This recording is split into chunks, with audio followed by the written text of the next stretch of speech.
Alright, hello there, thrill seekers. It's Brad again, and I'm in somewhere outside of Bonn, Germany, and I'm talking to you, and I'm on tour of Europe, so let me get the administrative sort of things out of the way. Here are the events I'm doing in Europe. A lot of them that you're seeing on the screen have passed already, but some of them haven't. And if you want to go to any of these events, go to the URL you're seeing on your screen now, which is hardcorezen.info/events. There you will find clickable links to some of the events, or most of the events, and the ones that haven't happened yet, you can still find info on how to attend. And as I keep on saying, I'm getting paid for most but not all of the events that I'm doing in Europe. So if you want to support me in my efforts here, you can go to the URL you're seeing on your screen below, which is hardcorezen.info/donate. That is hardcorezen.info/donate. There you'll find links to my PayPal and Patreon accounts. Those are my main and usually only ways of making a living, and I appreciate your support, but as always, this is offered for free, so you don't got to support me if you don't want to support me. Okay. And have a good time all the time, in case I forget to say that. So, what I'm going to show you now is from Finland, and it is on September 4th in Helsinki at my friend Donnie's bar, which is called Musta Kissa, which means black cat, and it is in the hipster district in Finland, the sort of Silver Lake of Finland, if you're familiar, or the, what's that place, dang it, what's the place in New York City called Greenwich Village, like the Greenwich Village of Helsinki. Anyway, it's and the question is about goals in life and practice, and I talk about that, and I talk about why nothing is everything, and then it gets into a little bit about karma and cause and effect, and I thought it was an interesting conversation. So, and it references the arson attack in Finland, and by the way, they caught the guy, and it turns out it's a little old man who rides around in a scooter, and here's a picture of his scooter that they found on the scene of the crime. Weird, huh? That's who was setting all the fires in Lammi, Finland. Watch my previous videos to find out about the fires. Anyway, I referenced the fires in this video. So let's take a look at me in Lammi, Finland on September 4th. Not Lammi, Finland, sorry, Helsinki, Finland on September 4th, talking about karma and nothing being everything and all sorts of fun stuff like that. You set goals to yourself. Do I set goals to myself? Yes. No, not so much. You know, I mean, in practical terms, I mean, sometimes I have like, okay, I want to do this, that, and the other thing. Deadlines and stuff. Yeah, deadlines and things like that. But in terms of like, yeah, what I want to achieve in a bigger way, because I don't think I can control that. You know, I think, you know, I want to write another book, for example. I finished this book. It's published. It came out in May, and I should be starting to write another book, but I haven't started it yet. You know, so I want to write another book. Okay. So there's a goal there. Yeah. But, and I want to make it a good book. But as far as like a goal of practice, or a goal of, you know, in terms of having some understanding, yeah, I don't think it's possible, you know, because I don't know sometimes where this is going. You know, I'll just say this because it's interesting to me, and I don't know if it's interesting to anybody else. Something I discovered a few years ago, I started wondering about the Advaita Vedanta philosophy, which is a Hindu sort of, and it's similar to Zen. And I asked my first Zen teacher, Tim McCarthy, if he could recommend something. And he said, oh, you should look at a book called I Am That by Nisargadatta Maharaj. So if you follow my YouTube channels and stuff, you've seen me mention this guy a lot. Because I read that book, and it was so interesting to me that I immediately, as soon as I finished the book, I read it again. You know, and then after I finished it the second time, I went back to the beginning and read it a third time. So I read it 3 times in a row. It was that interesting to me. Because I was like, when I read his description of his kind of understanding, I thought, oh, it seems to be very, very close to some of the kind of ways I understood the things that happened to me in Zen practice.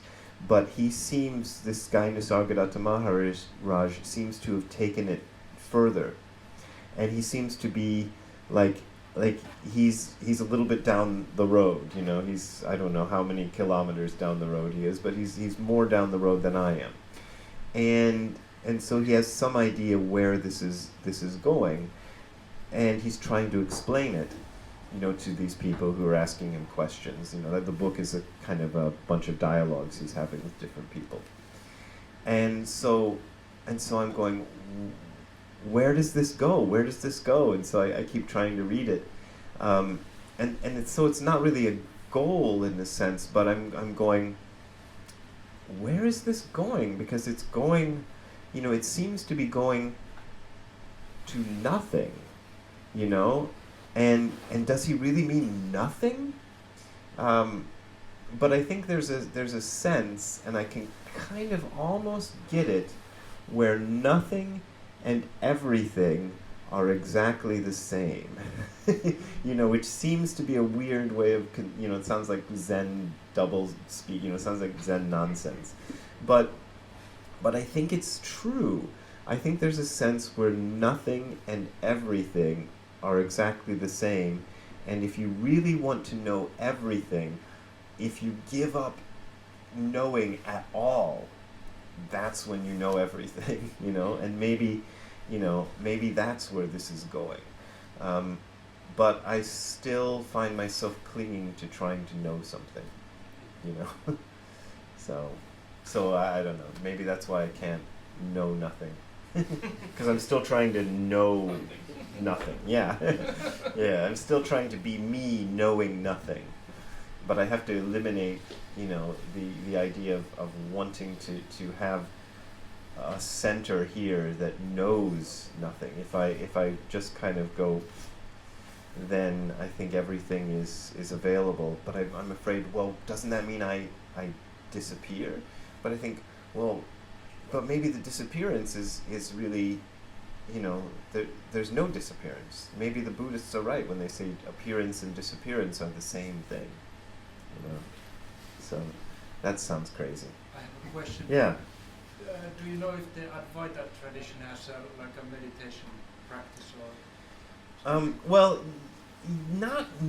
that's hard to say, because what Nisargadatta Maharaj says in some of his talks is meditate on the meditator. He's kind of, when he talks about any sort of meditation, he seems to be okay with the kind of what they call bhakti yoga in the Hindu tradition, which is basically like chanting. You chant Hare Krishna, for example, Hare Krishna, Krishna Krishna. He's like, okay, that's fine, that can be your meditation. But then, sometimes when he's talking to a different person, he says, meditate on the meditator, find out who is meditating. And so that seems to be, but he doesn't talk about a posture or a technique or, breathing technique or a koan or anything. He's saying, find out who is meditating. And I think, oh, that sounds like kind of almost a Zen approach to it. Find out who is meditating. If you know who is meditating, then maybe that's the answer. I can't even see. You're over there somewhere. Oh, okay. Hi.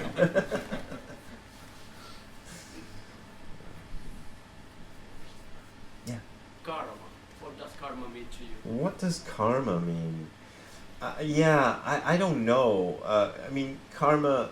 What is it, Rob? Karma vipaka? Is that the pair? Yeah. Yeah, so it's, he always corrects me when I say it, because it's supposed to be a pair of cause and effect, so karma vipaka is like cause and effect, but usually people just say karma. So it's cause and effect, and in the simple terms, it's like action and reaction and things that happen like that. But I think there's a sense in for example, some of the old Zen stories where they're talking about karma, they're also talking about what we in the West will talk about in terms of determinism. So when they say, there's an old story that asks, is the enlightened man enlightened person subject to karma? Does the enlightened person have karma? You know, is the enlightened person subject to cause and effect? And it's a way of asking in somewhat different terms, is the enlightened person subject to determinism? You know, because one of the things that's kind of interesting in some of the Advaita Vedanta philosophy is some of the teachers are very insistent that everything is determined by karma. But they use the word karma, but they mean everything is determined. So you have no free will at all. So a lot of their philosophy, comes down to this idea of no free will. But, one of the dangers of a philosophy that says no free will is some people will use that as a kind of excuse to behave badly. Be like, I have no free will, so I might as well steal that guy's wallet, whatever they do that's bad. And whereas Buddhism is kind of funny that way, because the answer to the question of is the enlightened person subject to cause and effect is cause and effect is clear. That's the answer in the koan story.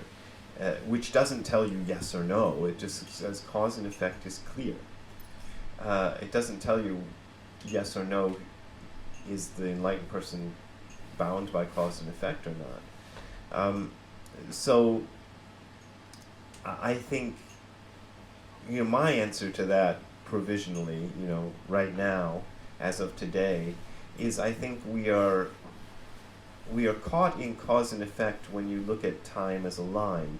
But in this moment, I'm free, but I'm still bound, because I'm free, but I'm free based on the karma that I have at this moment.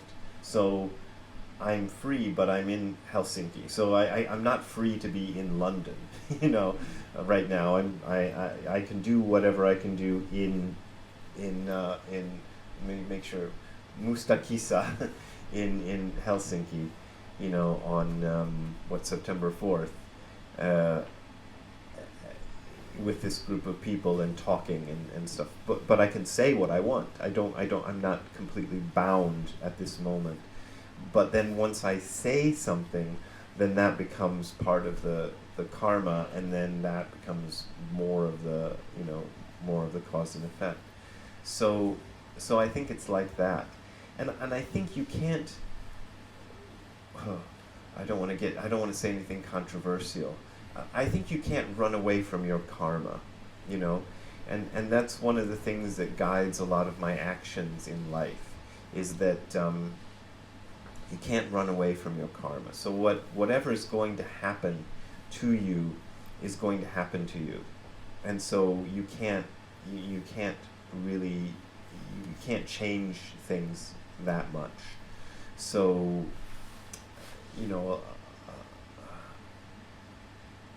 I find a lot of people, especially lately, are trying to escape their karma, and thinking that they can do something to change their ultimate fate, and you can't, you can't change it. So I'm going to die when I die, and whatever I'm going to die from is what I'm going to die from, and I can't make, I probably can't change that. I might be able to change that in broad terms, but it can't really run away from it, and so that sort of guides my actions. So I'm like, when this thing was happening with the arsonist in Lamni, I was thinking, well, okay, it's probably not my karma to get burned up in the Lami Zen Center, during a Zen retreat, but maybe it is, and I should, I should be careful about it, but I'm not gonna live with a lot of fear over that, because if it's my karma to get burned up in the Lami Zen Center on a retreat in Finland, then that's what's going to happen, and it'll make a great story, and probably my books will sell. a lot more because people will be like, that's the guy that was burned in a Zen center in Finland. You know?